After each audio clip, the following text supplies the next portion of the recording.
네, 함께하는 학습 심리학의 핵심 개념 19번째 시간 근접성의 한계와 조건 자극의 예언적 가치에 대해서 한번 이번 시간에 다뤄보도록 합시다.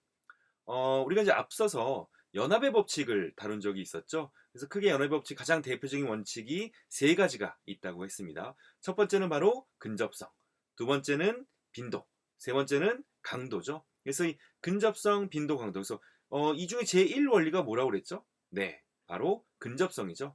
시간적, 공간적으로 근접하는 사상은 자동적으로 연합이 이루어진다라는 생각은 파블로프도 했었고 그 이후에 이제 행동주의 심리학자들도 이 근접성이 제1 원리라고 생각을 했습니다. 근데 이제 점점 시간이 흐를수록 이제 많은 연구가 진행될수록 바로 이제 근접성이 어라? 뭐 이런 생각이 들기 시작하고 나중에는 이 근접성이 깨지는 연구도 나오게 되죠. 자, 그 시발점이 되는 연구들 한번 살펴봅시다. 우선은 이제 파블로프가 했던 US와 CS의 시간적 순서에 따라서 네 가지 조건을 맞춰서 연구를 했었는데 그 네 가지 조건에 대해서 우리가 한번 구체적으로 한번 다뤄봅시다. 첫 번째는 지연 조건 형성이에요. 딜레이 컨디션이. 그래서 어떤 식으로 조작을 했냐면 먼저 CS를 제시합니다. 그래서 삐비비비비비 먼저 CS를 제시한 다음에 그 뒤에 US를 그러니까 CS가 계속 제시되는 과정에서 조금 늦게 US를 제시하는 방식이죠. 이게 바로 지연 조건 형성이에요. 됐죠? 두 번째는 트레이스 컨디셔닝 흔적 조건 형성입니다. 그래서 CS를 제시한 뒤 끝난 다음에 US를 제시하는 거죠. 물론 요 CS와 US의 시간적 간격은 뭐 조절이 가능하겠죠. 어쨌든 CS가 제시된 다음에 CS가 끝나고 그 뒤에 US가 제시되는 방식. 이것을 우리는 흔적 조건 형성이라고 하죠. 자, 세 번째는 동시 조건 형성이에요. 즉 CS와 US를 동시에 제시를 합니다. 그 다음에 이제 백워드 역행 조건 형성인데 US를 제시한 다음에 그 다음에 CS가 제시되는 방식으로 조건 형성을 시켰죠. 자, 우선 간단한 질문 한번 여러분 생각해 보세요. 이 네 개의 조건 형성 중에서 가장 조건 형성이 안 되는, 즉 CS를 제시했을 때 조건 반응 CR이 가장 적게 나오는 또는 잘 나오지 않는 조건은 어떤 조건 형성일까요? 지연, 흔적, 동시, 역행 중에서. 네, 정답은 역행 조건 형성이죠. 그러니까 우리가 생각을 해도 밥 먹는데 종치는 거잖아요. 짜증나는 거죠. 그러니까 실제로도 역행 조건 형성이 제일 안 이루어졌습니다. 자, 그러면 우리가 앞에서 근접성을 배웠잖아요. 또 파블로프도 얘기했고 행동주의자들도 그렇게 생각했으니까 실제로 파블로프 그리고 행동주의자들이 생각했을 때 가장 조건 형성이 잘 되어야 하는 조건 형성은 무엇일까요?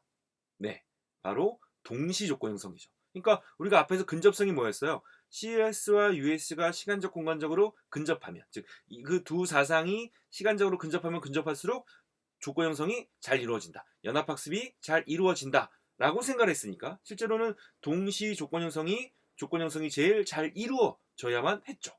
근데 막상 실험을 해보니까 생각보다 동시 조건 형성에서 조건 형성이 생각보다 잘 이루어지지 않더라는 거예요.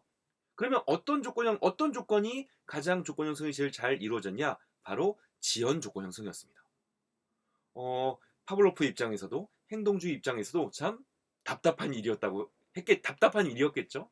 자, 실제 이제 우리가 이 실험을 봅시다. 모엘러의 1954년도 실험인데 백색 소음과 미약 전기 쇼크를 연합시키는 조건 형성이에요. 그래서 우리가 이제 백색 소음은 이런 거죠. 여러분 이제 TV 딱 끄면 그러니까 요즘은 이제 TV가 24시간 나오지만 옛날에 12시가 되면 TV가 꺼졌죠. 그래서 이런 거, 그죠? 이런 것들이 이제 대표적인 백색 소음이죠. 이런 백색 소음을 제시하면 뭐 우리가 어떤 피부 전도 반응, GSR은 뭐냐면 갈바닉 스킨 리스판스입니다. 그래서 우리가 이제 피부에 긴장을 하게 되면 요 땀샘에서 이게 땀이 살짝 나오거든요. 그때 이제 전류가 잘 통하는 거죠. 그래서 그걸 통해서 우리가 우리 몸의 긴장 상태, 각성 상태를 알아보는 거예요. 그러니까 이 GSR은 우리의 긴장 상태, 정서 상태를 알아보는 어떤 생리적 지표가 되는 거죠. 그래서 이제 백색 소음을 주면 이 GSR은 반응하지 않습니다.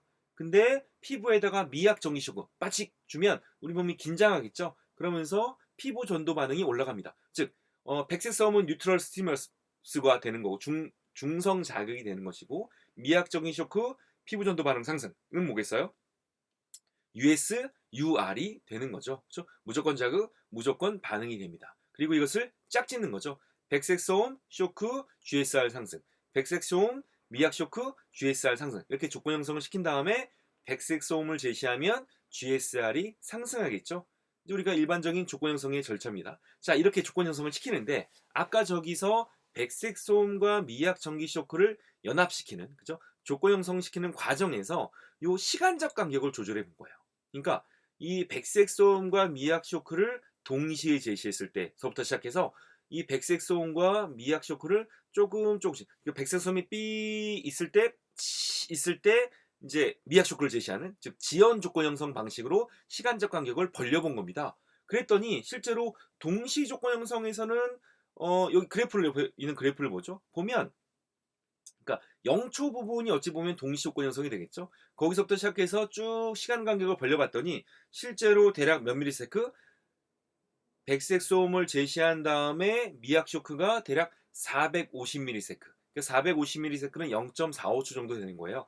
0.45초 뒤에 미약 전기 쇼크가 제시됐을 때 피부 전도 반응이 제일 높게 나오더라는 거죠.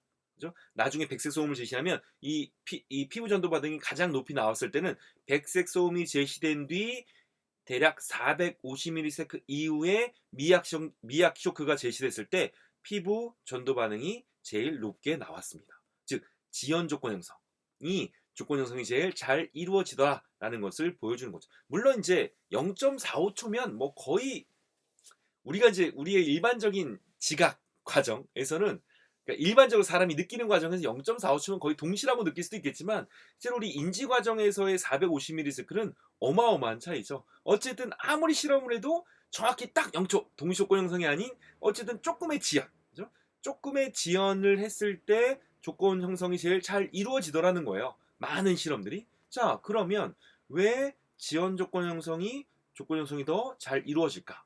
실제로 이제 파블로프나 행동주의자들은 이 부분에 대해서 설명하지 못합니다.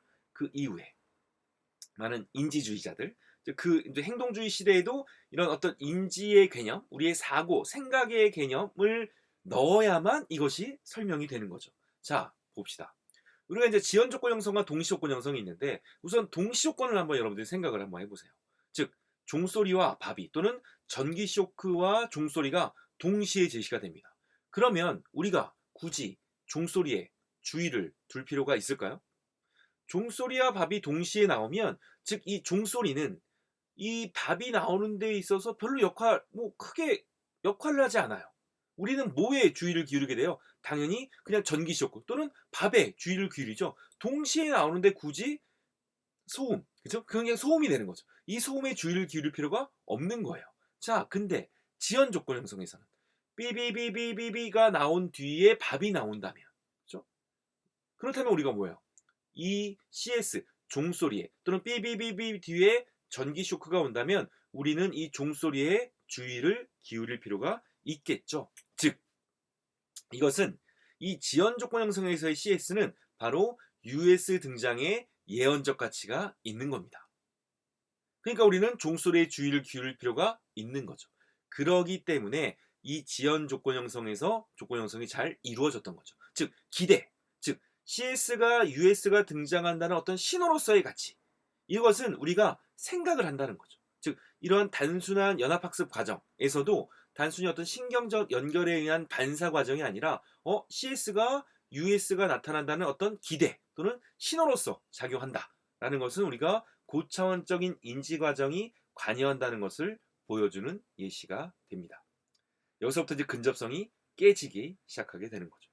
자, 이렇게 해서 우리가 근접성의 원리와 CS가 US 가치로서 예언적 가치가 있다는 사실에 대해서 한번 다뤄봤습니다. 네, 함께하는 학습 심리학의 신개념, 이번 시간은 여기서 마치도록 하겠습니다. 네, 수고 많았습니다.